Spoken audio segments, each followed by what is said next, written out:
Today we learn about how to give ratings on Google Map, like hotels, like shops, like hospitals, anything on Google Map.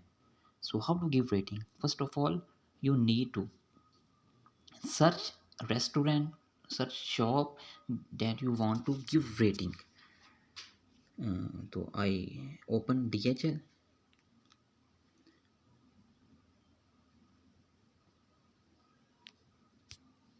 Now just scroll,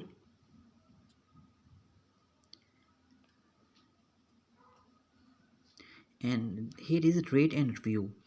You can rate and review in out of 5 stars. So I give you 5 stars, and if you want to write something, that you can write here. So now just post.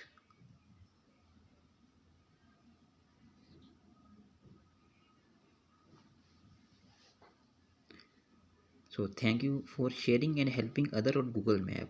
So it means you give successfully rating on anything, like I give rating on DHL services. So this is how you can give ratings on Google Map. Thanks for watching.